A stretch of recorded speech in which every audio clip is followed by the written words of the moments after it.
Hi, everyone. I'm Allie Bolin. I am the National Programs Coordinator with Students for Life of America, and I am so very excited to have Lauren Muzica here with us today, or with me and you.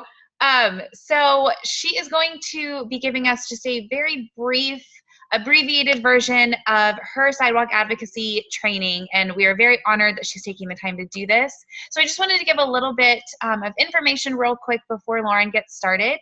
So Lauren is the Executive Director of Sidewalk Advocates for Life, which is an organization that trains, equips, and supports sidewalk advocacy groups around the globe to peacefully and effectively offer loving alternatives to women and men entering abortion centers. So Lauren, I'm just going to go ahead and turn it over to you. Again, thank you so much for taking the time to do this for our students and our groups.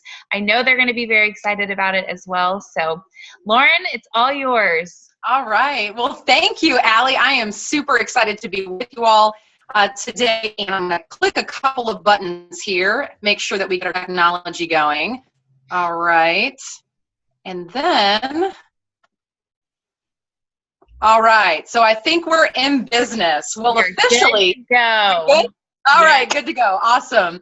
Well, I'd like to welcome all of you to this presentation of Sidewalk Advocacy 101 and 201, a basic guide with some advanced tips regarding how to peacefully and effectively offer loving, life-affirming alternatives to those entering your local abortion facility.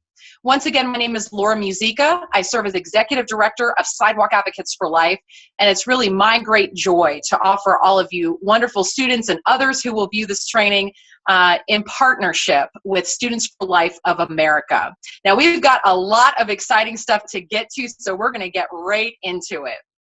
All right, a little bit more about me so you know who this gal is that's going to be yapping at you for hopefully just under an hour. But as the Executive Director of Sidewalk Advocates for Life, I seek to ensure that we fulfill our mission through our comprehensive training tools and support program to local communities who want to get on board. And as of the time of this training, April 2018, we have 147 sidewalk advocacy locations worldwide. I'm actually an attorney by trade who ended up in grassroots pro-life work, but on the side, I've always done sidewalk outreach. So I'm a trained sidewalk counselor of 18 years. I was first trained in college under the Karen Black method, and that is a very woman-oriented approach to sidewalk outreach. It recognizes that, you know, we can't save children without meeting mothers where they're at. And so that was an incredible training, my first primer in sidewalk outreach. Also a huge point in my pro-life journey was participating in the very first 40 Days for Life campaign when I was a student at Texas A&M University. That was under the Brazos Valley Coalition for Life, the local activist organization that birthed this very peaceful, prayerful 40-day campaign in the fall of 2004. So I got to experience that as a student and just saw the transformation in our college town, women feeling more comfortable coming to the fence, a 28% drop in the abortion rate. And then I connected with the Dallas Diocese. I served as a full-time staff sidewalk counselor with them the summer before I went to law school in 2006, and the fall when I came back and I was job searching. They used the Monsignor Riley method of sidewalk outreach, and basically that also is a very woman-oriented approach, and it recognizes that we need to get at the mother's heart and bring about a conversion of heart from death to life as we seek to help save her unborn child. While I was in law school at Ave Maria School of Law in Michigan, before it went to Florida, I also did sidewalk counseling on the side, and I had the pleasure when I came back from law school in learning the Chicago method, which has been touted by the Scheidlers and Pro-Life Action League. That method is really interesting too. It also takes a woman-oriented approach in that it has you research lawsuits and ambulances that have been at that facility, and that can be very effective at certain points in a conversation as well. I went on after law school to serve as campaign strategist for the 40 Days for Life national team. I was with them for just over 2 years, advising their 200 plus North American campaigns spiritually, strategically, and even got the first blush at some things legally. And now it's just my great joy to have been a part of launching Sidewalk Advocates for Life and trying to fill the needs that are out there for comprehensive training, tools, and support. I had their blessing in 40 Days for Life at one point to leave the national team and look at doing this to fill this need. And so now I travel the country giving these trainings, and it's just such a joy to meet with all of you who are seeking to save and defend life. All right, by way of introduction, I'm going to give you a handful of instructions before we get started. Now, people always ask, Lauren, what is your approach? And we've nicknamed our approach the heart method, right? Because we seek to get at the heart of a mother, or you might hear us refer to it as the 5-point method. We believe that we cannot save children without helping their mothers because she's the one making the decision. And we've also found it to be very effective. We've witnessed almost 4,000 babies saved in 4 years on the sidewalk. We have witnessed 50 abortion workers who have left the business with the help and witness of a sidewalk advocate, 11 facility closures, and many other amazing miracles.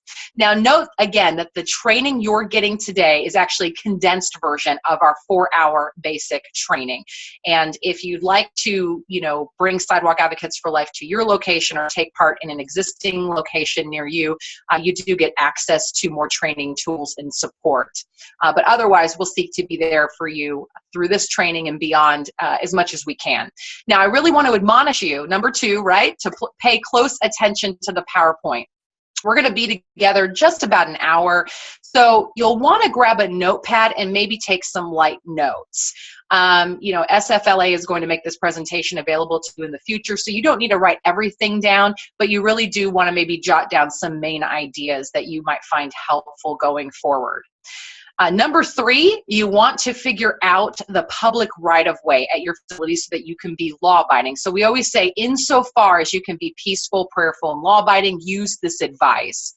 So, for example, when we're talking about outreach on, a driveway, at a driveway, if that driveway is not on public right-of-way where you can safely exercise your First Amendment rights, then you don't want to use that advice, right? We want you to have a chance to stay out there as long as possible. We don't want you getting hauled away to jail.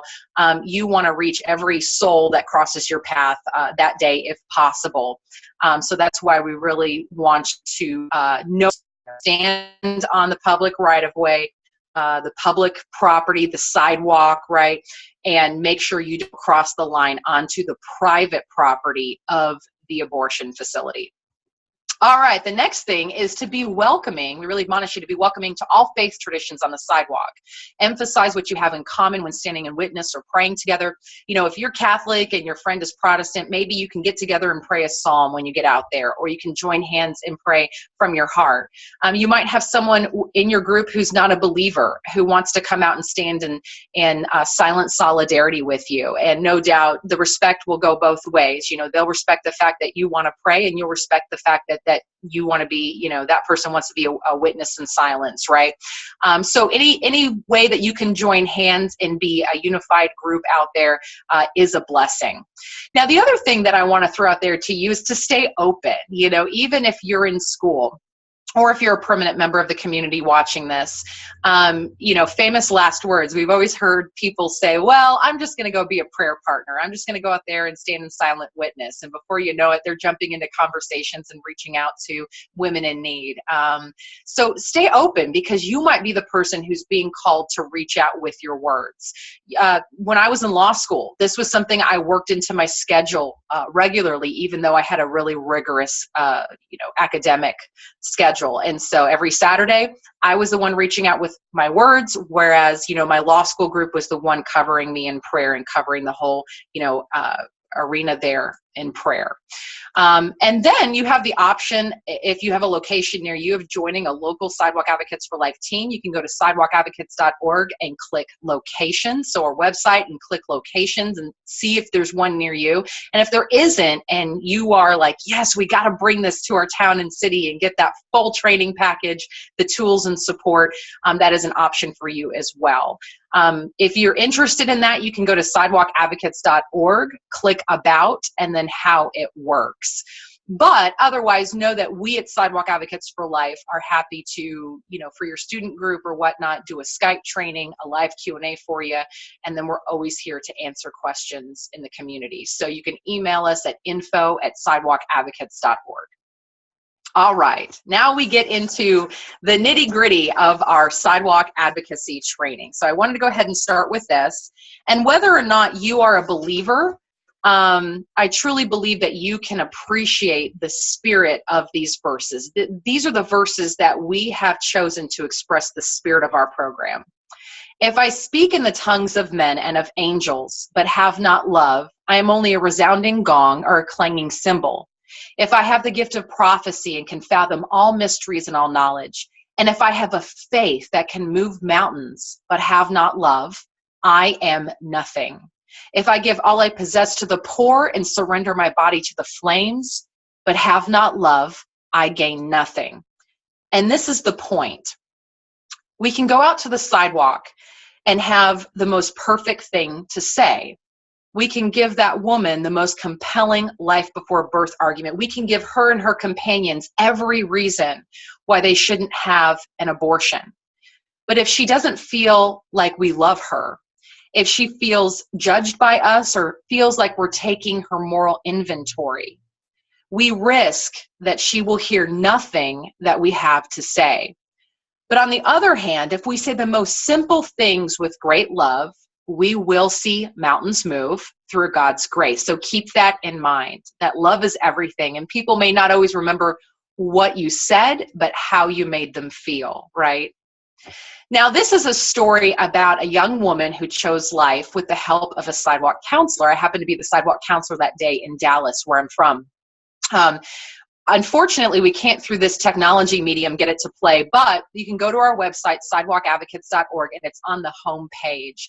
And Lizanne really shares from her perspective what it was that helped her to choose life. And I think that this is invaluable. Listening to women who chose life with the help of a sidewalk advocate or sidewalk counselor, even women who didn't choose life, maybe asking them when the time is right, when they're ready to share, what would have helped them maybe make a different decision. And even former workers, many of whom have had abortions, they have so much to teach us. Former workers who are now on our side about what they saw inside the abortion facility and what helped women to choose life and what helped them to leave the industry. Those are all invaluable conversations that I hope maybe you'll stay open to having in the coming days.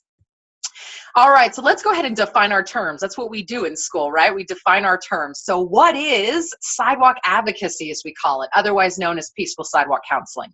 Sidewalk advocacy is crisis intervention at the abortion facility to encourage a woman to choose life, to empower her to leave the abortion facility, and to reach out to everyone to bring about a conversion of heart from a culture of death to a culture of life. So here's what I want you to get from this. When we're at the abortion facility doing sidewalk outreach, sidewalk advocacy, right, we are intervening. We're doing crisis intervention because we're intervening at a critical moment in a woman's life. But our goal is to never end a conversation without getting her, hopefully, into the hands of the local pro-life pregnancy resource center that can do ongoing crisis management.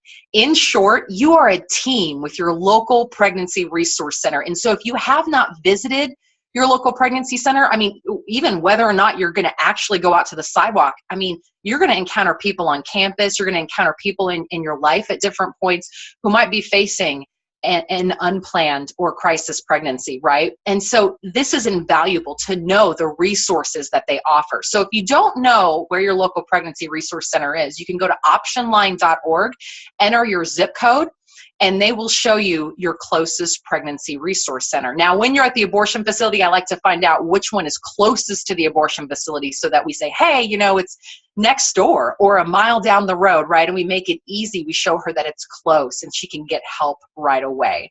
So again, we never want to end a conversation without an invitation to the Pregnancy Resource Center, truly a jack of all trades in our local communities that can help with insurance, finding a job, and so many other wonderful resources. You can still be there for a woman. Even in our organization, we continue to be there for women that we have helped out on the sidewalk. But again, if we can get her there, they've got even more resources that can continue to encourage a decision for life. Because otherwise, the risk is that she may go back home into all of the pressures that brought her there in the first place. And so that Pregnancy Resource Center, alongside of us, will continue to encourage a decision for life and to work through other challenges and other pressures, continued pressures that may still come her way. Remember that there is no perfect sidewalk advocate. From a faith perspective, God will use our unique gifts and talents. And again, from a very human perspective, we are all unique and have very unique personalities, gifts, and talents, right? So whether you are a woman or a man, young or old, introverted or extroverted, you can be used to do powerful things on the sidewalk. For example, people say to me at times, because of sometimes these misconceptions that come up, they say, well, Lauren, I could never be like you. I'm not a super extrovert. I can't just waltz up to someone and start a conversation. But I always say that you more introverted, peaceful types, right? You have something on me that you don't even realize. You tend to listen and assess and then respond from there. And as an extrovert, I'm already thinking about the next thing that I want to say and the next thing that I want to say, so I have to constantly pull myself back and remember to listen and then respond from there, right? So we all have things, strengths and weaknesses that lend itself well to the sidewalk, and we can also be challenged to grow through those, right? Now, keep in mind that people at times will blow past you. They'll refuse to hear your message, and we will be persecuted. Someone's going to drive by and, show you a finger that says you're number one or something like that. But if we can hang in there and persevere, it may be the very next client that changes their minds. So at the end of the day, what I want you to remember is that it doesn't depend on us. We can do everything right. I teach sidewalk advocacy across the nation, and people refuse my help all the time. We have to remember that people make choices. So from a faith perspective, it depends on God and those that must respond to his grace.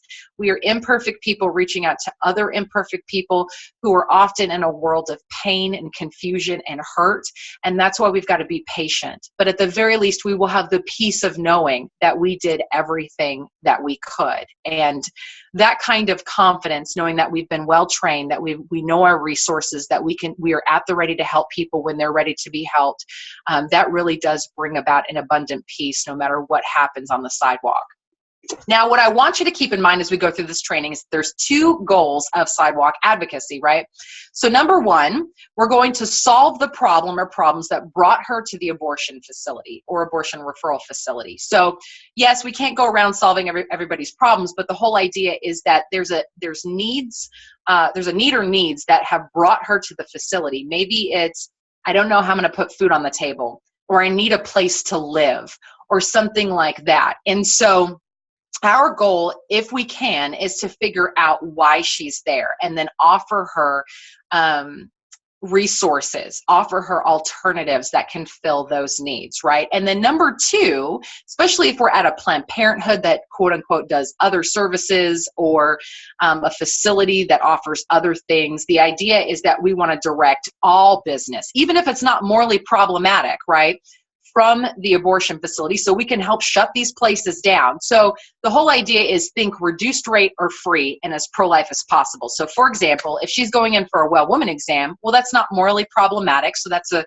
service that we would want to refer for. We want women to take charge of their health, but they're giving their money, for example, to Planned Parenthood, right? So we want to admonish her, hey, where's your money going? And did you know that the community health center down the street that's open right now does them for $30 cheaper? We turn women away from Planned Parenthood, from these facilities all the time, simply by knowing community resources and giving them where else they can go to fill those needs. And then if you can do a pro-life OB-GYN, even over the federally qualified health center, that's even better. So she walks into kind of more of a pro-life world that will not refer her for other morally problematic things. But at the very least, we're referring for services that are not morally problematic, right? So solve the problem, and then either way, direct all business away. That's the whole idea. Okay. This is a really cool exercise because it really helps us to get into the mindset of better understanding our audience. We recognize that when we're hoping to save preborn children, that we are trying to reach a mother. She's the one making the decision. And so this is a exercise that is toted in Karen Black Mercer's training. But what Karen says is we have to first pause, right? And usually I do this in an interactive medium when I'm in front of a crowd. But with you guys, since I'm not able to do that, I'll just go ahead and walk you through this understanding. So we start first from the pro-life perspective, right? And she has us stop and think about abortion as a pro-lifer. What words or phrases come to mind? And when I've done this exercise, people have said murder, taking a life, baby, injustice, Planned Parenthood, right?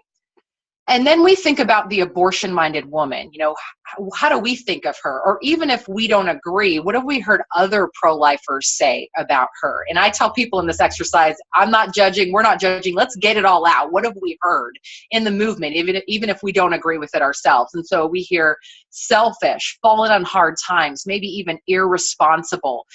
So we might have some empathetic response, but we're also have a mix of anger sometimes that comes out. One woman in a training said non-Christian. She says, I don't necessarily believe that, but sometimes we have a tendency to judge that person who's walking in without knowing whether or not she's being coerced or pressured, right? And then Karen has us switch shoes. And she says, now you are a vehement supporter of Planned Parenthood. You donate to the Center for Reproductive Choice and NARAL. You are an abortion center escort, right? You're as pro-abortion, pro-women's rights, pro-choice as you can get, right? So we talk about abortion from the pro-choice perspective, and we hear my choice, my body, my right, freedom, justice, equality, women's rights. That's what we hear in the rhetoric through the media, through some of our friends, right? And then the abortion-minded woman from the pro-choice perspective, what comes to mind when we are in their shoes? We might hear responsible, exercising her right, empowered. And what we notice from this exercise is that there is a huge gap, right? On one side, we're hearing murder, taking a life, injustice, falling on hard times, selfish, irresponsible. And on the other side, we're hearing my choice, equality, women's rights, responsible, exercising my legal right, empowered. I mean, the two sides could not be more different. And what I want you to realize is that there is a gap. And so many of us over the Thanksgiving or Christmas dinner table, we've been trying to get our pro-choice, our pro-abortion relatives or friends over to our side. We've been working on them for quite a while. And then we go to the abortion facility, and sometimes what happens is a woman in crisis who's going into the abortion facility, you know, she's hearing that rhetoric of, you know, empowered choice. You can get out of this situation, quick fix, right? And sometimes we demand that this woman in self-preservation mode, in crisis mode, suddenly come over to our worldview in the seconds or minutes if it's a luxury, that we have with her. And so what Karen admonishes us to do is to actually bridge the gap ourselves. You know, she's our audience. She's the one we're trying to reach. We don't want to use language that condones abortion, but from her perspective, we can show her how this is a choice that is going, a legal choice, right? Not a moral choice, obviously, that's going to hurt her, that's going to bring her a lifetime of regret, that's going to bring her immense pain, and we want to save her from that. So the way to think about this, Karen says, is that we as pro-lifers have things in the right order. God comes first if we're believers. A mother puts her children before herself, so it's God, baby, mom. But a woman in crisis mode, a woman in self-preservation mode, who's scared, who is in this situation, and she looks at her future self and she literally sees her future self dying. She's worried about putting food on the table, or mom and dad have threatened to kick her out of the house. And yes, all of these reasons are not good reasons to take the life of a preborn child, but here comes Planned Parenthood, and they're saying for $500, no one ever has to know, and you can just do this and move on with your life. And of course, we know that that's not true, that this comes comebacks to haunt her except for going through healing, right?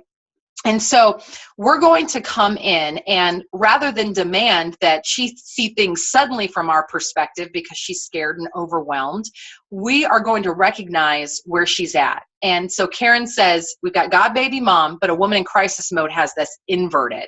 And so she's thinking more in the pattern of mom, baby, God.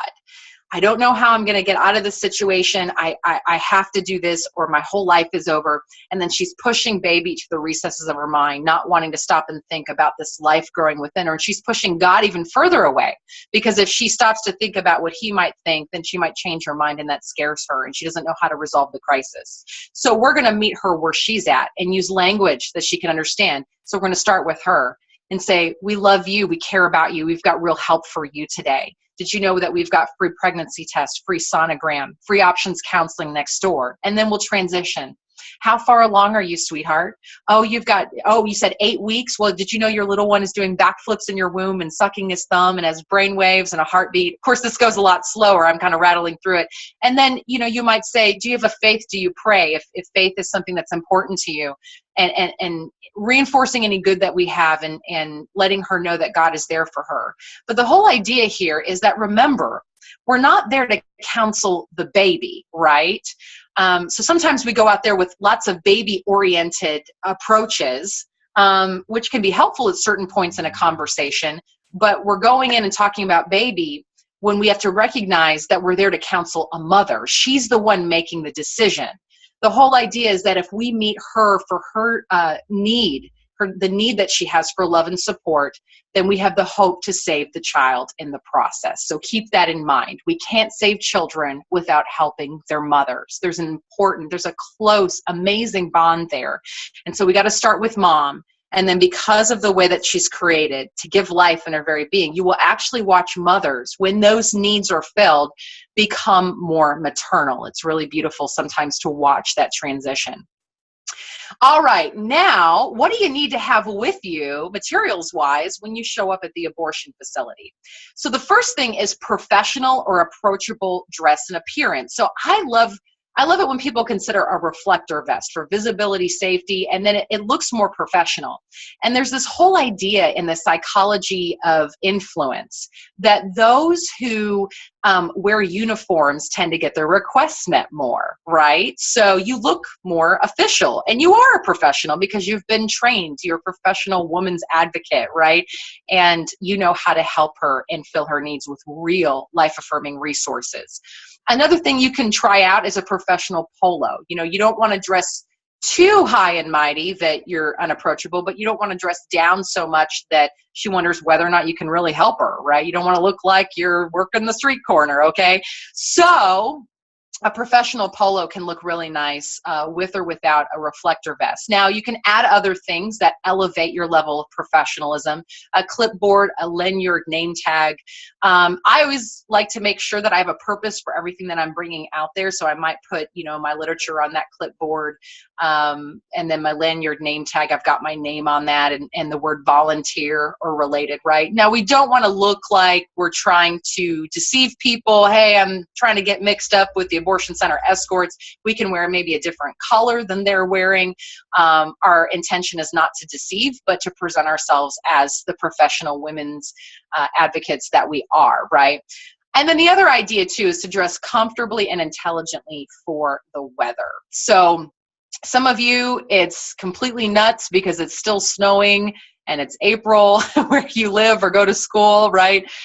You probably need to layer, because you can always take some layers off. And those of us who are in warmer clients, like me here in Texas, sidewalk counselors down here tend to know the best sunscreen, so we don't turn into lobsters. And then when we go out to the sidewalk the next day, we're in pain and it's hard to move, right? So we want to be smart about those things and take good care of ourselves when we're out there. But one of the most important things that you can wear out there is a smile. And it's going to feel weird smiling and putting on a reflector vest in front of an abortion facility that's taking the lives of children. But again, we're aiming to be what she needs us to be in that moment. She needs us to be a professional, approachable person. Okay, literature. I always say that this is your greatest ally on the sidewalk because it can speak for you when you can no longer speak to that client. So your main piece of literature, you want to have a plethora of this, is your crisis or unplanned pregnancy literature. And a lot of times you can get this from your local pregnancy resource center. They'll just give you a ton of it and you can just go restock and go back to the center when needed. But otherwise, you can also order this. And so I put a picture here of one of my favorite crisis pregnancy literature pieces. It's from Pro-Life Action Ministries, plam.org, and it's the We're Here For You brochure. And I love brochures where you can personalize it with information on the local pregnancy resource center, address, phone, hours, and services, right? The whole idea is to have something that's clear, concise, colorful, inviting, woman and help oriented, because again, she's our audience and she's the one that we're trying to reach. Now, going along with this, you can also on the side have a coupon that really highlights free pregnancy tests, free sonogram, free options counseling at the local pregnancy center. Now, make sure if you're putting the pregnancy center's information on some of your materials that you've got their permission to do that. Otherwise, when you order the We're Here For You brochure, they will give you the number to optionline.org, which sends women to the closest pregnancy center in their area. So it's like a national hotline, which is awesome. Now, the other thing, this is letter B here on the PowerPoint, you want to have a general list of healthcare services, well woman exams, STD, STI testing, and so forth. Again, we're okay referring for services that are not morally problematic. We want women to take charge of their health. So, if you go on Planned Parenthood's website, the Planned Parenthood that you're going to be at, or the facility's website that you're going to be at, you want to look at like every service, right, that they're offering. And you want to make a list and say, hey, well woman exams, STD, STI testing. And then again, where else can they go, right? So you want to do a little bit of research. Where are the pro-life OB-GYNs in town? Do the pregnancy centers in your town offer, for example, STD, STI testing? Well, cool. Put that underneath the STD, STI listing. Federally qualified health centers or community health organizations that will maybe do a well woman exam for a reduced rate or free. And again, we want to make it easy for her to leave. So we want to put like how much they're charging, maybe the price difference. Hey, Planned Parenthood's charging this, they're charging this. And you want to include the address, phone, hours, services, and if you've got a connection with someone, who to talk to. So if you're going to an OB-GYN's office, like I used to work through this nurse named Rachel, and Rachel knew how to make a phone call. Hey, this woman's on her way from the sidewalk, she needs free services. So that way, when the woman was leaving, she wasn't kind of stuck at the desk, like, being encouraged to pay for the service when she didn't have that money. And I sent her there to get that free service. So you can make a plan. Now, I would say you probably need to update this once every 6 months or something. So once you do this research, rest assured you can run with it for a while. Now, there's other types of literature that you can have on hand depending on need. So let me give you a few other ideas of what you can carry with you. One is sexual integrity. For unmarried women who are going there seeking birth control, we can talk about the 100% surefire way to avoid pregnancy, to avoid STD, STIs, etc. And that is waiting until marriage. And it may seem countercultural when you're out there presenting this as an option to young women who are going in. But the way that I sell this is to tell women, hey, you are a prize to be won. You make those guys wait for you, right? And this is the 100% surefire way to never feel like remotely you even have to come to a place like this. And so I sell it as the great option that it is, that brings freedom before marriage. The other thing that you can carry with you is emergency contraceptive pamphlets, which can act as abortifacients. An abortifacient is something that can cause an early abortion. So Plan B, otherwise known as the morning after pill, Ella, the copper IUD. This is where a woman may have unprotected intercourse. Maybe she panics or birth control fails, and she goes in and she wants to go ahead and take one of these pills or insert the copper IUD. And the risk with this, the thing that we need to bring before women, and we need to use medical language and speak intelligently to this, is that this actually has the power to thin the lining of the uterus and cause an early abortion. The uterus becomes inhospitable to new life. And if we are people of life and believe in life from protecting human life from womb to tomb, then we need to make people aware of how these drugs and devices can work, right? So we want to then get her to the pregnancy center and offer those services. Abortifacient birth control, a lot of people don't realize that a lot of birth control these days also has the power to act as an abortifacient. So birth control pill, Depo-Provera, IUD, we can have pamphlets on these things that explain, really how these can act as early abortions. Now, for clients who are married, we want maybe a pro-life healthcare alternative, a pro-life way to plan their family, right? Filling the need, but in a life-affirming manner. And so one option is natural family planning. This is a highly scientific, just as effective as all of the birth control methods out on the market. I mean, they're teaching these methods now in Red Book magazine and a lot of other magazines. And so it's just basically abstaining during the fertile period for a small period of time, and for married people coming together when you're more infertile. And so if you're not comfortable explaining all of that to a woman on the sidewalk, you can just hand her a pamphlet about it, And then other pamphlets, we want to have information on after abortion healing.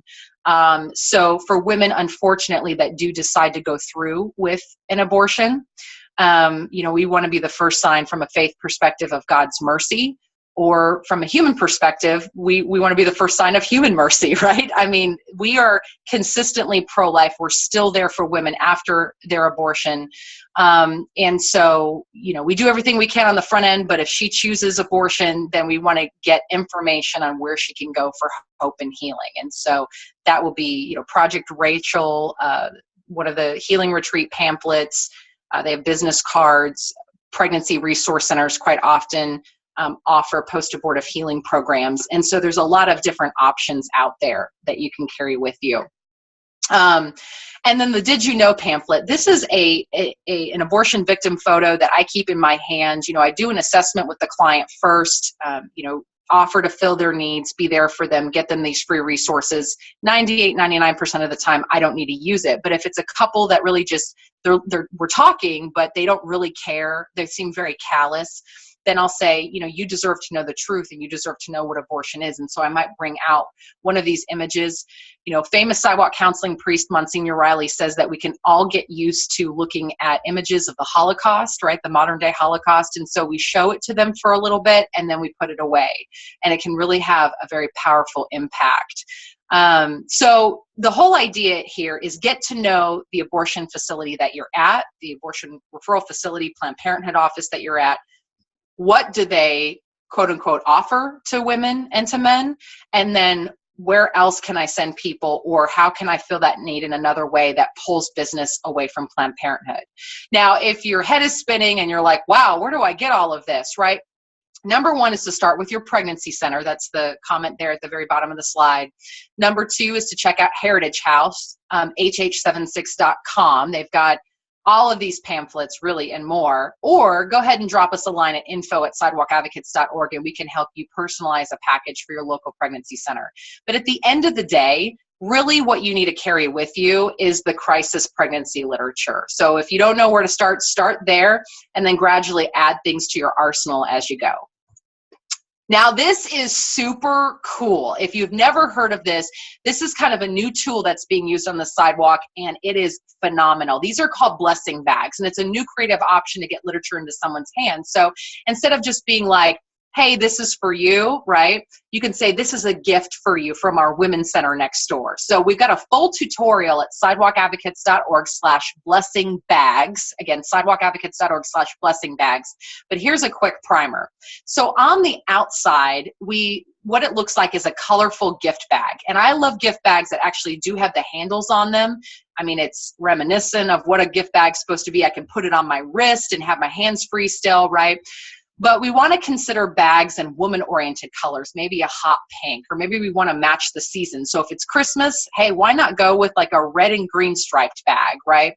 Now, the key here is to ensure that it's open. We want to try not to tie it at the top, because I've seen clients take it and just toss it on the passenger side of the car. That way, they're encouraged to look inside and start going through the material. Now, I like to staple a heartfelt note on the outside that says, hey there, friend. We care about you. We've got real help for you today. You know, you can text us and call us anytime at this number. And then I pair it with a coupon that really highlights the free resources at the pregnancy center, free pregnancy test, free sonogram, free options counseling or whatnot, right? And where that pregnancy center is. Now on the inside, I tuck in that main crisis or unplanned pregnancy literature, and then I throw in store-bought candy. You know, you can get some of these things in bulk, like fun-sized candy bars. You can do store-bought gifts that women like you can go to the travel size section, like you can grab lip balm, lotion, nail polish, lip gloss, things like that. Don't break the bank, you know, check out the dollar store. Maybe you can pull some funds together and, you know, run to a store where you can get a big bag of candy and just split it up between all of them, right? Now, the key here is that anything that you give food-wise, make sure it is store-bought, because I can tell you as an attorney, you don't want some liability issue later if a woman comes back and says, hey, they tried to poison me or something silly like that. So just make sure that that's store-bought.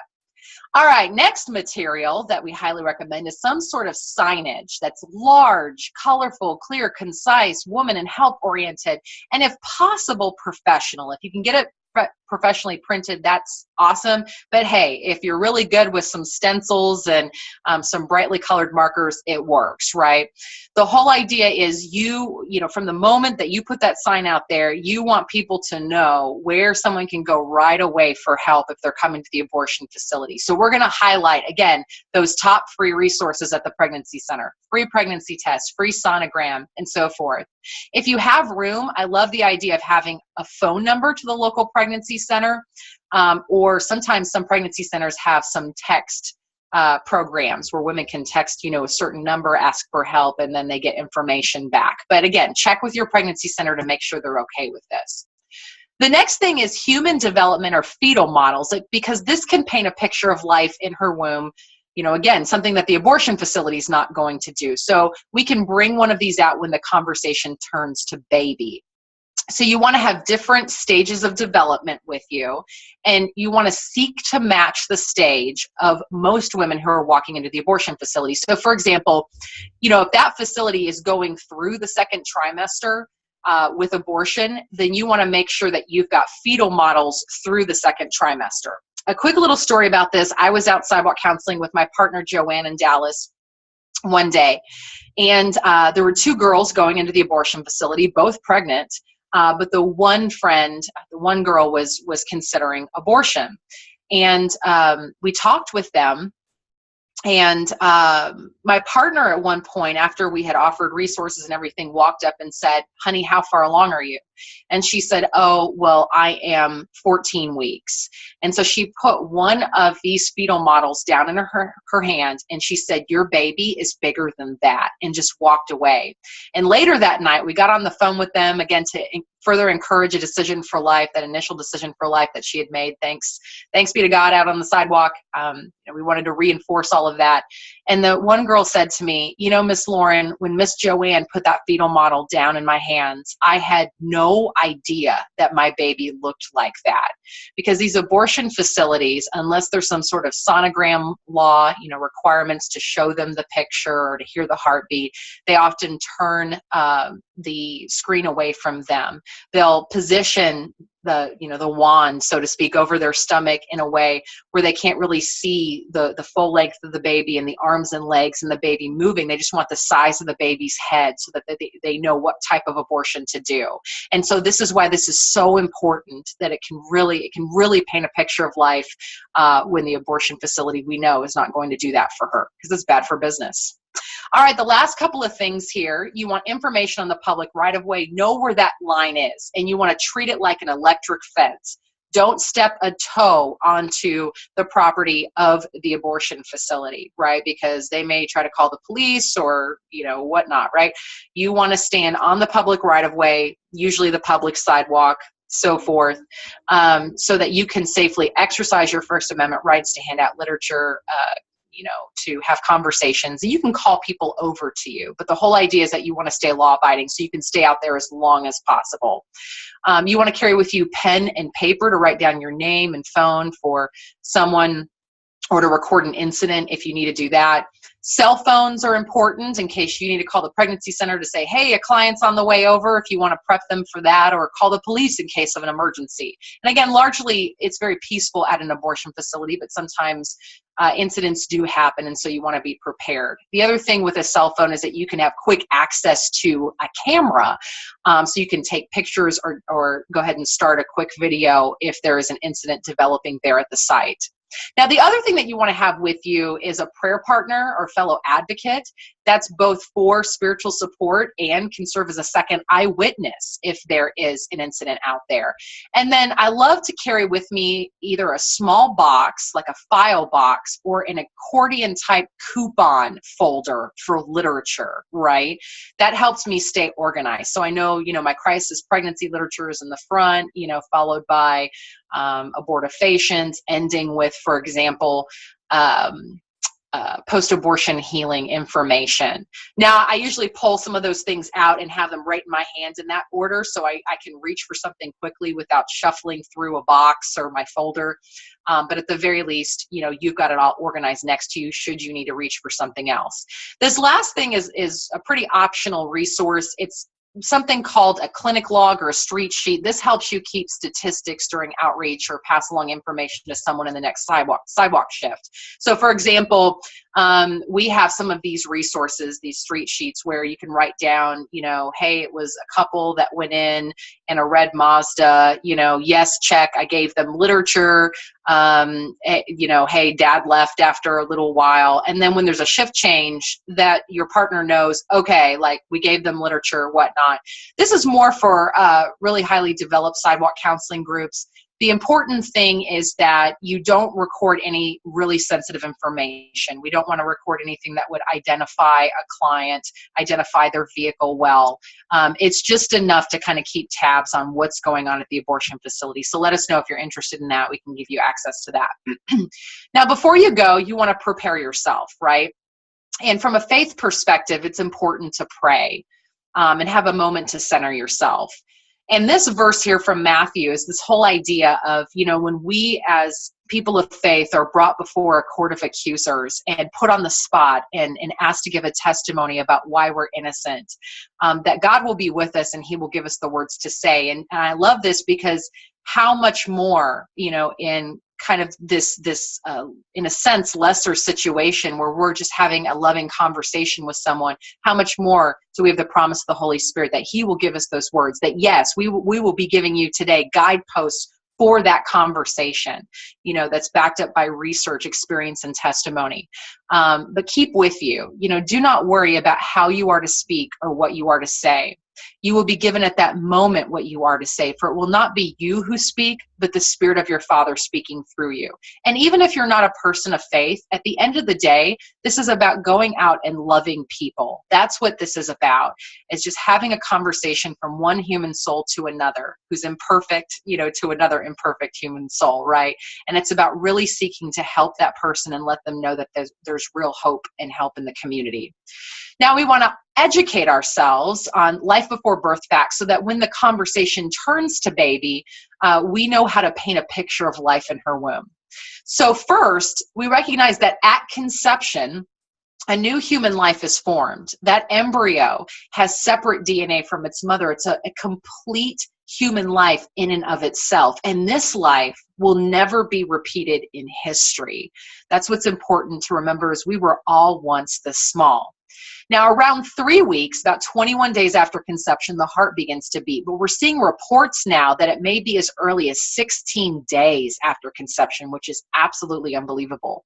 Now, I remember using this life before birth fact with one mom. She said to me, or I said to her, honey, how far along are you, when the conversation turned to baby? And she said, I'm just 3 weeks. And she had tears already spilling down her face. And I knew what she was trying to do. She was, in essence, trying to say, well, I'm so early that this really doesn't matter and it's really not a baby. But I was able to tell her, well, hun, your little one has a heartbeat right now.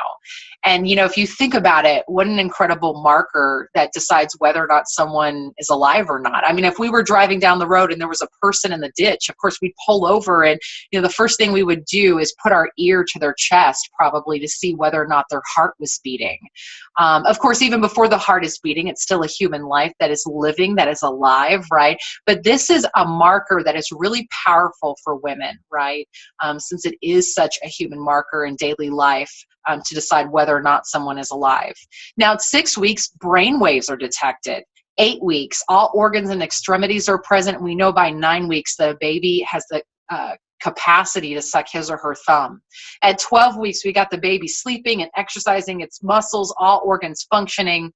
At 16 weeks, this is an interesting marker. The baby occupies all the room in his or her mother's uterus. And so at times when I've been talking to a client, I don't have a 16-week-old model, fetal model on me, I might take, my hands and do kind of the width of my womb and hold it up and say, your baby is about that big right now. Otherwise, it can be awkward to just walk up to someone and go, 16 weeks, oh my gosh, the baby occupies all the room in your uterus. So I use it more as kind of a size marker when I'm sharing with others, right? Around 20 weeks, we can find out if the baby is a boy or girl. They even have some of these blood tests now that can tell you a lot earlier, but about 20 weeks, they can go in for a scan and find out the gender of the baby. And then 22 weeks, babies have survived outside the womb as early as 22 weeks. Unbelievable. And yet we do abortions in certain states through all 9 months of pregnancy, even though, of course, viability really isn't the marker for life.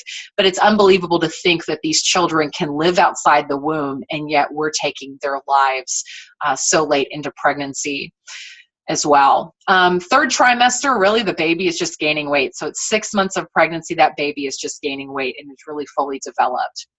Now, we also need to educate ourselves about abortion procedures, because in some of these cases, we can actually reverse a procedure, so to speak, that has begun. So first, we need to familiarize ourselves with emergency contraception. And we talked earlier about the fact that it can act as an abortifacient. It may abort a newly conceived life because it can make the uterus inhospitable to implantation, right? So that life is living, it goes to implant, but it's not able to implant in the womb, and so it causes an early abortion. So the first device or pill is the morning after pill, otherwise known as Plan B, and it can be taken up to about 72 hours after unprotected intercourse. The week after pill, or Ella, can be taken up to about 5 days after unprotected intercourse. And then there also is an option of the copper IUD inserted up to about 7 days after unprotected intercourse. But again, we need to be able to very calmly and lovingly explain to women using medical terms that don't go over people's heads, but show people that we know what we're talking about, that our concern is that taking one of these things, going in for the morning after pill or such, that it can actually cause an early abortion, and that we'd really like to get her to the pregnancy center so that we can make a plan and look at resources for her and help prepare her for whatever the result might be. The first trimester, there are 2 options for abortion. There's surgical and then medical or chemical. With surgical, what happens is the abortionist inserts a long, thin tube called a cannula into a woman, turns on a vacuum that's about 28 times more powerful than a standard household vacuum cleaner, and it pulls the baby into a jar.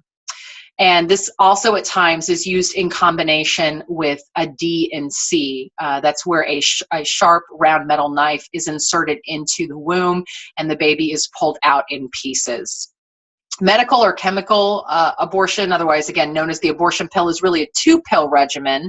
The first pill is taken usually in office. It blocks progesterone, which is the hormone that feeds the baby, and then misoprostol or cytotec, usually taken at home, is what then goes on to quote unquote empty the uterus, right? But what I want you to know, this is so important, so essential that you write this down, that maybe you put their hotline in your phone after you look them up, abortionpillreversal.com. There are now hundreds of women that after they've taken the first pill to begin the chemical abortion process have changed their minds. called abortion pill reversal, or we in our ministry have done that as well on behalf of a woman out on the sidewalk. We've initiated that phone call. You get connected to a receptionist who asks you where you are in the country, and she connects you to a local physician who has agreed to be a part of this regimen. And what they'll do is, they'll try to counteract the effects of the first pill. So again, the first pill blocks progesterone, so they get her on a progesterone regimen. They give her progesterone to overcome that. Now, wherever a woman says she is in the process of a chemical abortion, let her know that there still might be time. Get her to abortionpillreversal.com, call that hotline, get the process started. Time really is of the essence to try to save that child, right? Now, second trimester abortion typically is a 2-day process. Laminaria, which are long, thin seaweed rods that are inserted into a woman next to her cervix. It will actually absorb moisture and start dilating. Again, the baby is bigger in the second trimester, so they need a larger opening to go in and to take the life of that child. And then they will go in with forceps, and it's grasping and pulling. It's just the D&E, dilation and extraction, pulling the baby out in pieces. Unbelievable. And then a third trimester abortion, yes, this is legal in our country. It's done in a few states. It's a 2 to 3 day process. Again, laminaria inserted. A fatal injection is given into the baby's heart, the body, or the sac, and then the baby is delivered stillborn. Now, what's important for you to know is that if a woman has said, we've started the abortion process, or a companion says that we have laminaria inserted, they tell me that I have to go, continue this process. I mean, again, we even hear that with the chemical abortion. Oh, you've already taken the first pill, you have to continue, you have to take the second pill, or, you're going to give birth to a baby that has all of these challenges, right? We don't make any guarantees about how things turn out through these offers of help. But at the same time, so many women have been rescued from an abortion process in the middle, and we've been able to reverse that. So what we need to tell people is, I understand that laminaria has been inserted. Time is of the essence. We can get you to our pro-life doctor. We can get you to the emergency room and get that removed, and there's still hope that we can help save the child, right? Abortion pill reversal. I know you've taken the first pill. I know that they've told you that you have to continue with the process. There's good news. Some women have been able to reverse the chemical abortion process. We would love to do that for you if you're willing, right? So keep that in mind. All right. The other important thing to keep in mind is to cultivate virtues of an effective advocate. We want to be someone that we would want to talk to if we were in crisis. So we want to be loving, peaceful, and calm. It's easy to go to an abortion facility and get really worked up, and righteously so. This is the largest cause of death in the history of the world, and we're so tempted to go to the abortion facility and be angry. But remember that we want to be as approachable as possible. We want to be someone that we would want to talk to if we had just made the biggest mistake of our life, or we're getting ready to make the biggest mistake of our lives, right? And so being calm, showing her that we're a safe person for her, is so essential. We want to be unconditionally accepting. I joke that you will have to walk up to people and talk to people that your mom told you to stay away from, and sometimes we prejudge people. Maybe people have piercings everywhere. They're covered in tattoos. I mean, heck, I've got friends with lots of tattoos, right? So, but I mean, the whole idea is sometimes people don't look like us, and we say, oh, they're never going to turn around. They'll never accept my offer of help. It's funny, when I've had that run through my mind, those have been some of the easiest turnaways that I've experienced. And so, we really want to, from a faith perspective, meet everyone as someone who has been someone who is made in the image and likeness of God, right? We want to be humble. We are a hot mess too, right? From a faith perspective, except for the grace of God, we are a hot mess too. And I may not have been to an abortion facility, but I'm sure I've done other things that person has not done. So recognize that, again, we are imperfect people reaching out to other imperfect people, and we really care and we really want to help. And that sincerity, as we seek to be sincere, they'll see that through our eyes, they'll see that through our demeanor, and it will really draw people to ourselves. And then we want to be obedient. If we are people of faith, we want to listen to the Holy Spirit and follow him every step of the way. Now, the other thing that we need to educate ourselves about is why most women choose abortion and what it means to solve the problem. So when we get into that conversation and we're seeking to fill the needs that brought her to the abortion facility, we want to kind of think ahead a little bit and say, well, if a woman presents me with this need, how would I fill that in a life-affirming manner? So first, we're looking at finances, right? And this is actually, I believe, the top reason that brings a woman to the abortion facility. So we want to offer help to the local pregnancy center with rent, groceries, a place to live. Again, we can connect her with maternity homes in town. We want to be aware of the nearest maternity home. But if we don't know that, again, the pregnancy center, being a jack of all trades, can really help to fill these needs in a concrete way. But there could be something that the pregnancy center isn't familiar with that we can help with too. So we want to be a little bit on our toes, but let her know that financial problems are temporary and abortion is forever. And we can help her through this difficult time in her life, right? We also want to be prepared to reply if she mentions that this unplanned pregnancy scares her because she sees that it's going to interfere with school work or career. She perceives that it will, right?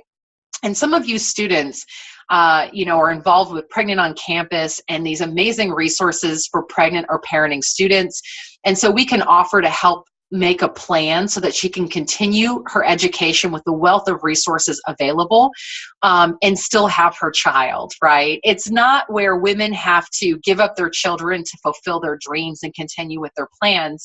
Because of technology today, because of the wealth of resources out there, we can offer to sit down and help make a plan where she is confident moving forward, right? Relationship or family problems, it could be that she is not feeling safe in the relationship that she's in with her partner. Maybe we need to get her to a shelter. Maybe we need to get her into a safe place. So we want to work through the local pregnancy resource center to keep her safe or get her counseling resources, whatever level of family problems she's dealing with. Now, what about the woman who says, you know what, children, it was never, we decided when we got married, we weren't going to have any children. Or, hey, this is baby number 5, can't afford baby number 5. This one doesn't make the cut. I've often mentioned to women that sometimes the surprises in life end up being our biggest blessings. And we want to continue to offer support and resources through the local pregnancy center.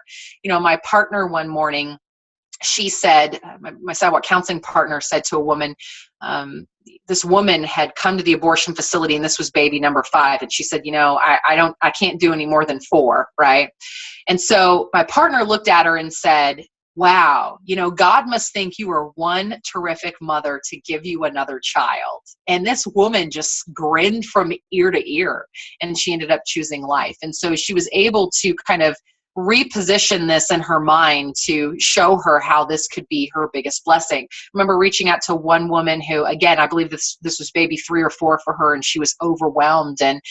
And she told me about how her youngest at the time, not the one in the womb, but the one that was already out of the womb, had turned out to be her biggest blessing, even though he was unplanned. And I said, see, you can't imagine your life without Isaiah. It's going to be the same thing with this baby. And I was just reinforcing all the good that I heard. And she ended up choosing life. Sometimes people just need an encouragement and a push in the right direction. We can be a witness if we have children or, maybe we came from a big family. We can talk about what a joy that was, right? This last situation is perhaps the toughest one that you will encounter. The baby is evidence of an affair. And so what I first tried to figure out is what does she want? Is she being pressured by her partner to abort this child because, again, hey, my wife is going to find out or something like that? My partner has said to women before, don't dump the baby, dump the guy. If he cheated on her, he's going to cheat on you. Or you are strong enough to figure this out and we can help you to make a plan, So again, figuring out what she wants, enforcing any good that you hear, but recognizing that let's not do away with the life of this child. Let's recognize that this man has put her in an unfair situation. And if he has, cheated on her, there's a good chance he's going to cheat on this client, right? So we have to carefully walk through that and admonish her to think about that. Okay, common mistakes we should avoid when we're on the sidewalk. So it's not just important to know what to do, but maybe what not to do as well, right? So first, we want to be careful about talking needlessly amongst ourselves. Nothing wrong with greeting your sidewalk counseling, sidewalk advocate partner that day. Nothing wrong with saying, wow, it's really hot outside, right? But we don't want to make it like a gab fest. We don't want women driving in there and not seeing that we're not taking this seriously, okay? From a faith perspective, this really is the equivalent of going to the foot of the cross. And so we want to take it serious. We can flash some smiles to our partner and say hello, but then we need to get focused on our mission out there. The other thing is to avoid interrupting another advocate.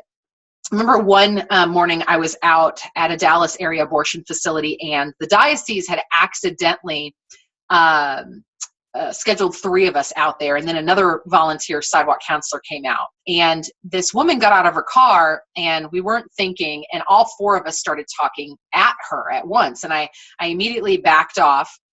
And the one lady, we figured out the client only spoke Spanish, and 2 of the women on the sidewalk spoke Spanish. And so they were drawing her into conversation. A couple of us, again, had dropped off. And so this one gal, one of my partners was in conversation with her. Well, this volunteer all of a sudden wanted a piece of the action. And so she jumped in, and she's, firing questions at her in Spanish about, who's the father and all of these odd things. And the client actually looked at the volunteer sidewalk counselor and said, I don't want to talk to you. I want to talk to her.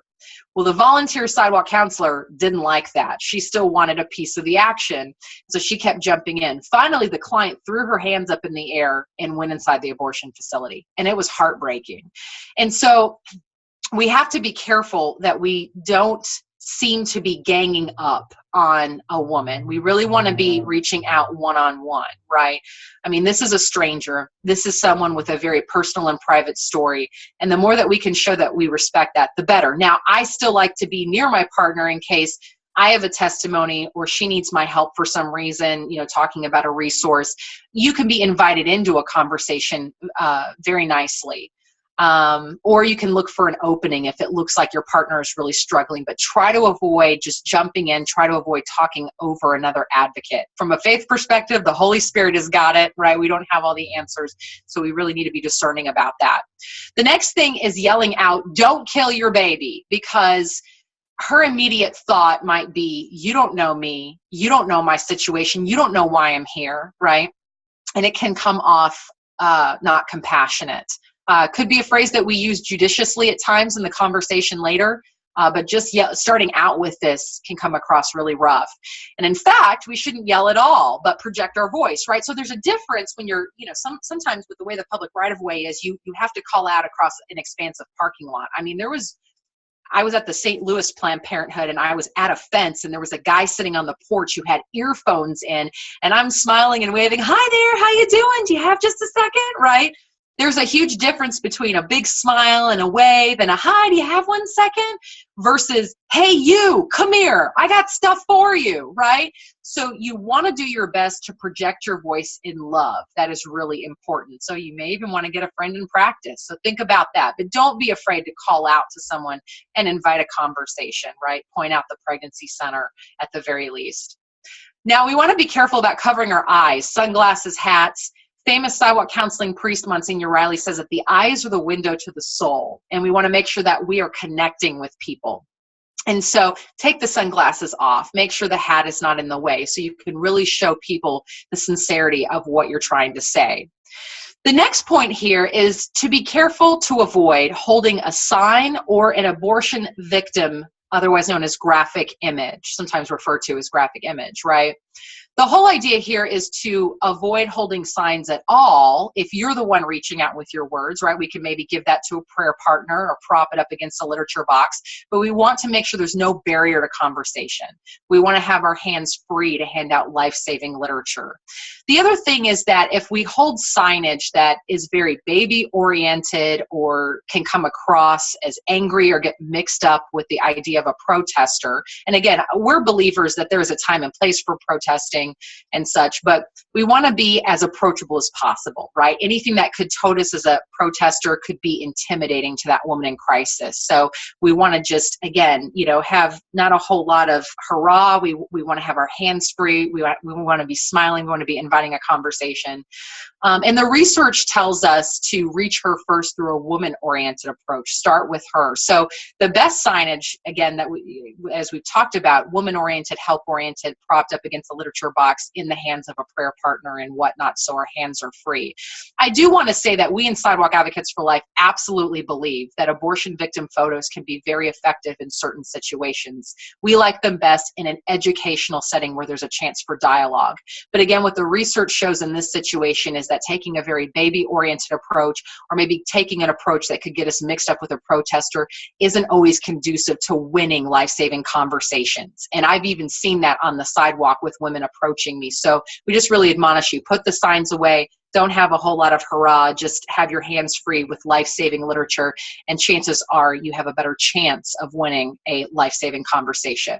And then the last point here is to avoid doing anything that would make you look like a fanatical pro-lifer in any way. You want to be a normal person, right? Be a person, not a protester.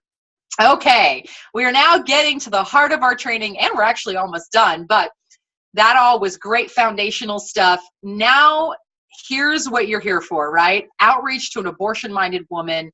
We've nicknamed this the heart method or the 5-point method. Step by step by step, here's how you can facilitate a life-saving conversation. So number one, you're just going to smile and greet and love. An introduction that's comfortable for you and your unique personality with who you are. So I like to say, hi there, I'm Lauren with the Women's Center next door. We've got real help and hope for you today. Free pregnancy test, free sonogram. We would love to be there for you with anything that you might need, right? Something like that. Hi there, I'm James with the community. Our student group is out here. We just want to let you know that a mile down the road, we've got our pregnancy center, all free services, free pregnancy test, free sonogram. We would love to help you, right? So again, something that's comfortable for you. Sometimes even I love you comes out of my mouth if it feels natural. But guys, if that's weird for you, don't do it, right? Whatever works best for you. Number two, we're going to give literature and explain the help. So as I'm doing that introduction, saying, hey, free pregnancy test, free sonogram, here, this is for you, or this is the free gift, right? If you have a blessing bag from our Women's Center down the street, or from our group, our Peaceful Sidewalk ministry this morning. And again, we're pointing out that help. Free pregnancy test, free sonogram, got real help for you. And then we want to ask and listen. What is it that brings you here today? How can we best help you? See if you can figure out why she's there, what brings her there. A lot of women are still warming up to you. Some women will just say it's everything, or we just got to go and do this, or they'll give you something general that doesn't really help you to know exactly why she's there, right? So I'm listening, I'm empathizing, I have those sincere eyes, and then I'm going to start to solve the perceived problem. So if I know what it is, then I can start to speak to that. You say that mom and dad are going to kick you out of the house. I'm so sorry for what you're going through, but I want to let you know there's hope. We've got a great maternity home in town. I can get you over to our pregnancy center, and then we can make a plan to make sure that you've got shelter and a great plan to finish school, right?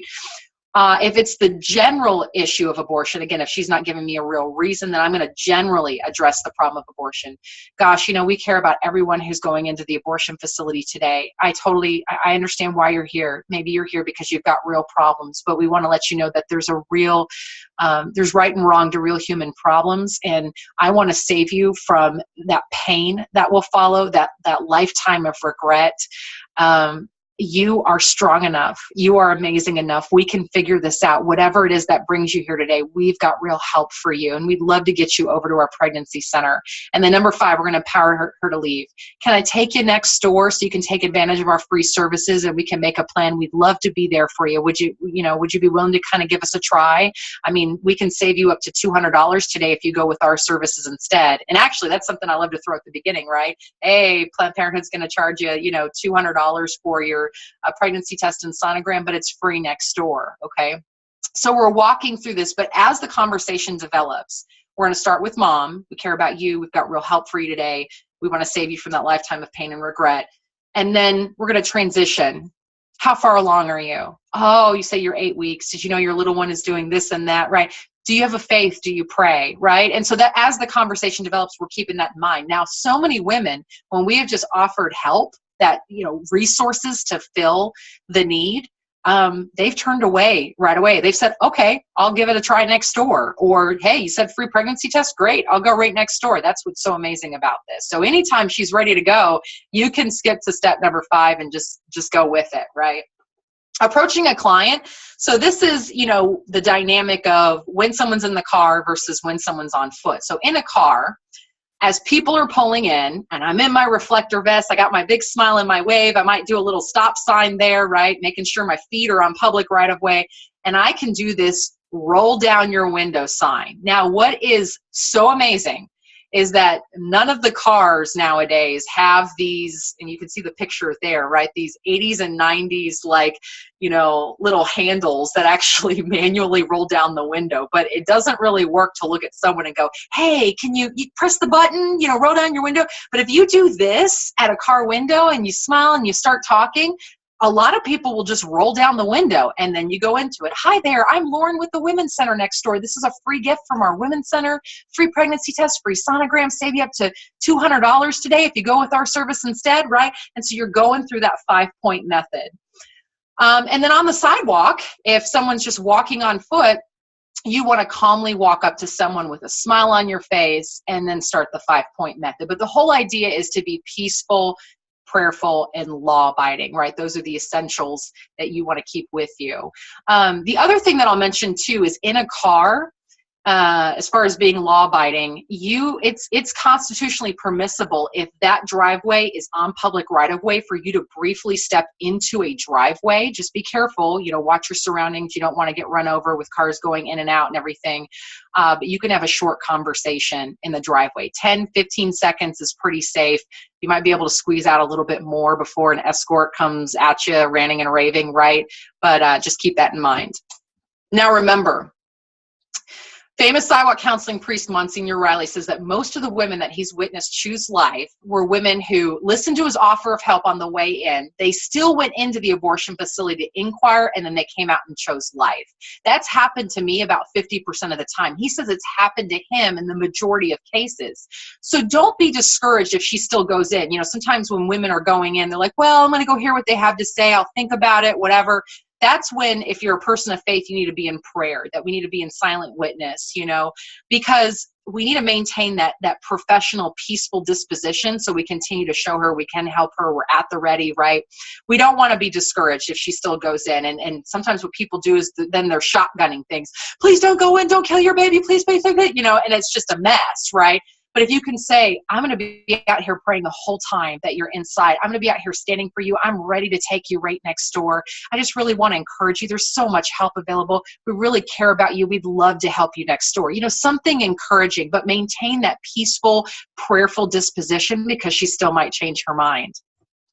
Okay, we're getting to the very end here. Friends and family, companions, people who come with her, it's going to be the same thing. And our goal is to win them over for life. So sometimes what you have boyfriend, mom, sister, friend that comes with her to the abortion facility.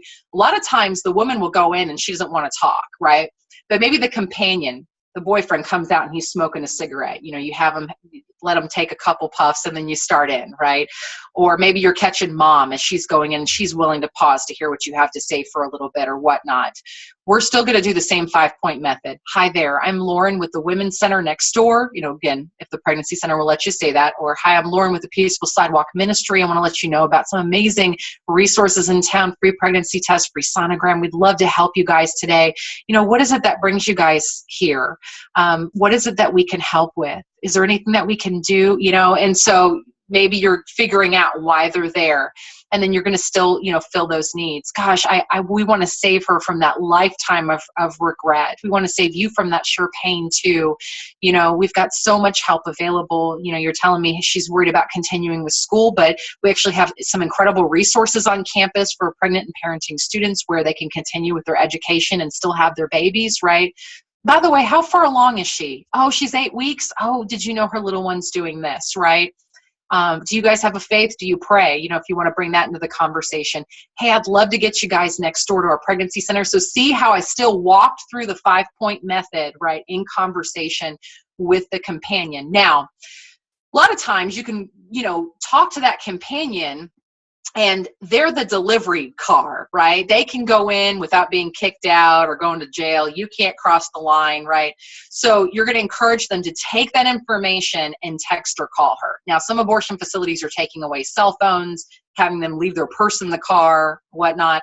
So you may have to encourage that boyfriend to go in and say it's a family emergency and I've got to talk to her. I've got to talk to her, right? One of the gals who used to be on our national team, she had to encourage a dad to go in there 4 times to try to convince the mom to not go through with aborting his child, their child, right?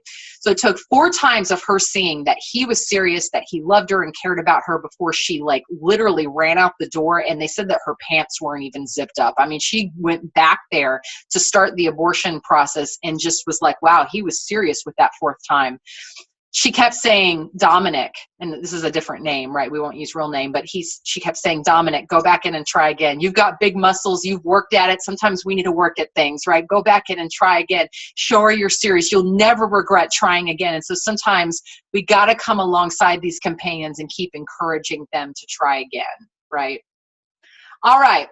Unusual or unique situations and outreach. I just wanted you to be aware of a handful of these. You know, we've talked about for example, some of these situations that are more unique where you've got to speak a little bit more to the unique need that's being presented, or in other cases, situations that are outside of an abortion situation and how to fill those needs and pull business away. So let's start with rape and incest, okay? So what we need to do if a woman tells us that she's been through a rape experience, we need to empathize with her, show her how sorry we are that she has been hurt terribly by this experience. And we want to offer to get her the counseling resources that she needs. But what we want to let her know is that women have let us know that abortion just compounds the pain. She's been through the rape experience and now she has to go through a healing process after abortion. In fact, some women have actually described a rape experience or the abortion experience to be like a second rape experience. And so we can very gently share that. Hey, I care about you so much. I just want to let you know that, you know, people have let us know that going through this abortion procedure is really like going through a second rape. And I want to save you from further pain. We have so much help available. One of the gals on our national team actually shared that with a young woman, and she chose life. So keep that in mind. Health or life of the mother. You know, it's funny because C. Everett Koop, one of the United States Surgeon Generals some years ago, has said that in the 36 years of pediatric surgery that he never knew of a case where he needed to end the life of a preborn child to save the mother. You know, this really is not the case with today's technology. And so we want to encourage her. Let's get her a second opinion and let's get her into the hands of a doctor that will treat both her and the baby as patients. Now, there is a situation, this is a concept in philosophy called double effect, where, for example, it might be necessary to not kill the child, but deliver the child early to try to save both. So, for example, whether this is a family that you've kept up with or not, Michelle Duggar of the show Counting On the TLC TV network, she's had 19 children. And her 19th child, Josie, was delivered at 25 weeks because Michelle had skyrocketing blood pressure. And they said, if we don't deliver the baby, both of you are risking death, right? And so what they had to do was go in and deliver Josie. They didn't kill Josie, right? The unintended side effect is that Josie may not survive at 25 weeks. But again, they didn't go in and kill the baby. They went in and tried to rescue both. And so that's what we need to do, is treat both as people of life, you know, as both patients, right? This last point here, fetal anomaly or a difficult or fatal prenatal diagnosis. So if it's a woman who says my child is going to have significant special needs after he or she is born, then we want to offer to equip them with resources that, we want to empathize with their situation. This may be a huge disappointment to them. It may be that from the beginning, they actually wanted this pregnancy. They wanted this child. It wasn't an unplanned or crisis pregnancy, but now they're in the situation of having to face that their child may have significant challenges. And that can be really painful. So what the medical community sometimes does is they scare women and they say, if you don't end the life of the child now, the child is going to have significant suffering. But we often make value judgments about, a life. And, for example, so many children are aborted when they have Down syndrome. And I don't know about you, but some of these children that I've met who have Down syndrome are some of the happiest. They're happier than some of us who, have all of our chromosomes complete. But they are children so full of joy and have so much to teach us. They're special angels here on earth. And sometimes we make value judgments ahead of time and say, well, let's end this child's life now because they might need to have some surgeries or whatever it may be. So we don't want to downplay their pain by any stretch, but we want to offer to get them the resources that they need, and give their child life so that in the first place, they can give their children everything that they hope to have, or they hope to have, right? Now with children that may not survive soon after birth, if from a faith perspective, letting God take the baby rather than them living with the idea that they took the life of their child, letting them know that we want to give them the gift of time to celebrate every moment with their child before they leave this world. A lot of couples in this situation think that the worst day of their life is going to be the day that, their child passes from this life to the next. But what the research has shown is that the worst day is usually diagnosis day. But women and men that were able to hold their baby and look upon him or her with dignity, to give him or her a proper burial, there's so much peace and freedom. And that's what I've shared with couples in this situation before is I want to give you peace. I want to give you freedom in the long run. You don't want to choose the day that your child leaves this world. You want to have as much time with them as possible to let them know that they were loved and to celebrate them. And so that's the message that we can give these folks. The other thing that you want to keep with you is something called perinatal hospice. And perinatal hospice is an option to give children comfort care so that when they're leaving this life for the next life, that alleviates great suffering. Oh, and let's see here. I've got some freezing going on. Okay. All right. And, I was on the sidewalk and this guy and his girlfriend were walking up, and the guy just looked at me and said, he knew why I was there. And he said, if you don't move from the sidewalk, I will remove you from the sidewalk. And I'm not there to get into a fist fight. That's not very productive. So I kind of backed off, and I just told them that I was praying for them, that I'm so sorry they were having a tough day, that I wanted to give them real help and hope. They went in, but he came back out and he was kind of milling around the sidewalk and sighing heavy, and something in my gut told me he just wanted to talk. And so I looked for that opportunity to re-engage, and before you knew it, we were on the sidewalk having a conversation. I had to go in real gentle, but again, that having a peaceful and humble disposition really lent itself well to eventually having a conversation. Now, be aware again of those other healthcare clients, right? Other types of clients. The general idea is, where is your money going? Again, we want to give them a reduced rate or free service, make it easy for them to go somewhere else. I have seen women turn away right away with an offer again of a free pregnancy test or sonogram, right? So telling them, hey, we got free pregnancy tests next door. And the woman goes, really? Next door? Yeah, I could take you over there right now. Oh, that would be great. Boom. They're away from Planned Parenthood. They're now in the hands of a pro-life pregnancy center that's really going to talk to them honestly about all their options. So just stop there and take her next door. Birth control, if she says, well, I'm going in for my depot shot, I'm going in for the pill. My next question is, do you mind if I ask, are you married? Because if they're unmarried, I'm going to share that message of sexual integrity. If they are married, or if they aren't married, chastity, right? If they are married, sharing an option like natural family planning. And again, if you're not comfortable talking about that extensively, you can give them a pamphlet. Hey, here's a great way to plan your family where you don't have to deal with drugs and devices or risks of early abortion. An incredible resource. Let me give this to you. They're going in for a well woman and or breast exam, again, giving them information on where else they can go. Cheaper or free is ideal. And then STD, STI testing, same thing. Where else they can go in the community, cheaper or free. Now, sometimes you encounter women who have shared with you, or you sense that this is, abortion. They've been through an abortion experience. This is abortion number 2, 5, or 7, right? 50% of all the women going in have been through an abortion experience before. And so what I've said to women in that situation is, I'm so sorry for your past loss or losses, right? But the way that you start healing today is to make a different decision today and really admonish them to choose life, right? Okay, last couple things. Helping a post-abortive woman, again, we do everything we can on the front end to encourage a decision for life, but unfortunately, if she makes that choice, we want to be the first sign of mercy when she's leaving.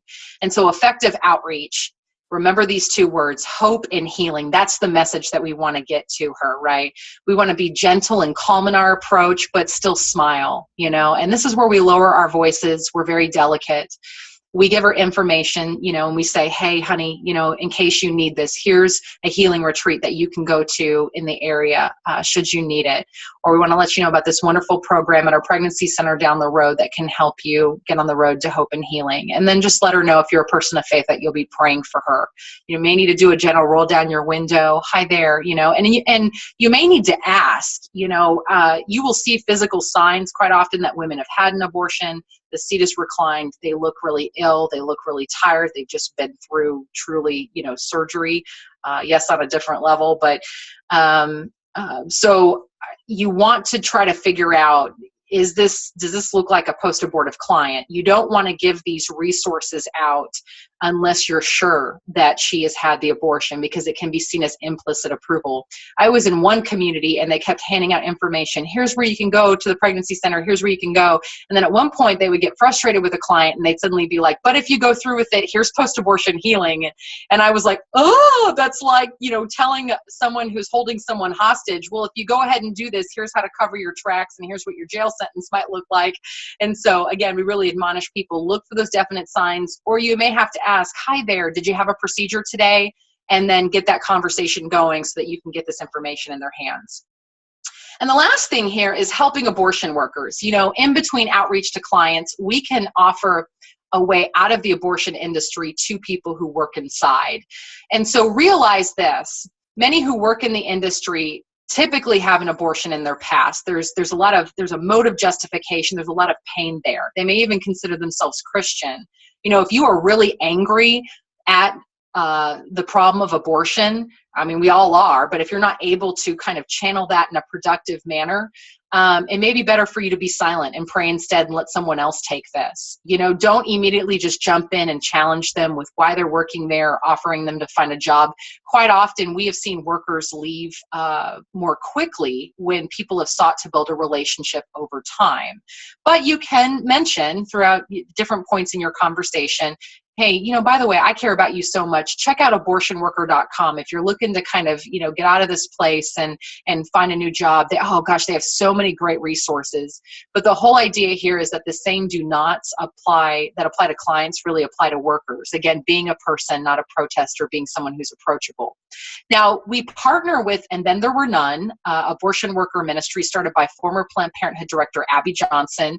Once again, this is a group that makes themselves not only available to our ministry, but to all of you. So what they offer, and we need to know this so we can speak intelligently to this, right, is emotional support as often as needed as the worker transitions out. And, these folks need to go quite often through a big healing process because of what they've seen and experienced inside the abortion industry. They're matched up with a spiritual advisor of the former worker's choosing, legal counsel who will protect their interests. If they need to get away from Planned Parenthood and Planned Parenthood wants to sue them, well, they've got attorneys who are at the ready to defend them. And then 1 month of financial support after a worker resigns. And so ATTWN on their website, abortionworker.com, they've got printables, they've got signs that you can print out where you can hold those, pass those out to workers. Heck, we've even made blessing bags with this information to workers and said, here's a free gift for you, right? So you want to figure out ways that you can try to get that in that worker's hands and let them know that you care about them and you love them too. Now, again, this is a video that we're not able to play today because of the medium here of technology, but this is also available through sidewalkadvocates.org, testimony of a former Planned Parenthood worker. This is former Planned Parenthood manager Ramona Trevino talking about how prayer and peaceful outreach was really the catalyst for her leaving and how she felt safe going and talking to the people on the sidewalk as she looked to get out of the industry. So beautiful.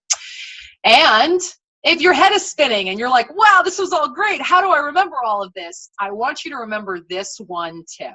When you feel stuck, when you don't know where to go with the conversation, think mom, baby, God. Start with her first.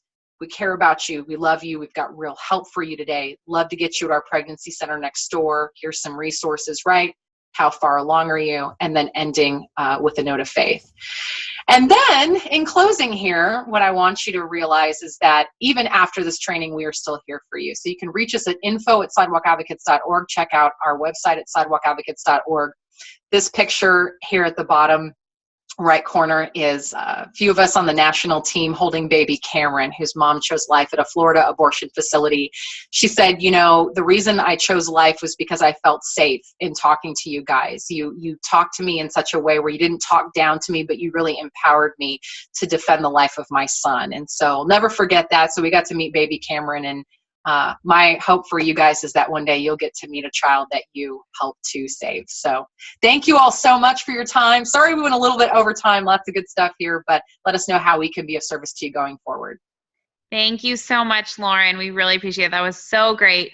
So this will be available to everyone to go back and review, but thank you again, Lauren. We really appreciate it. Absolutely, my pleasure. Thanks, Allie.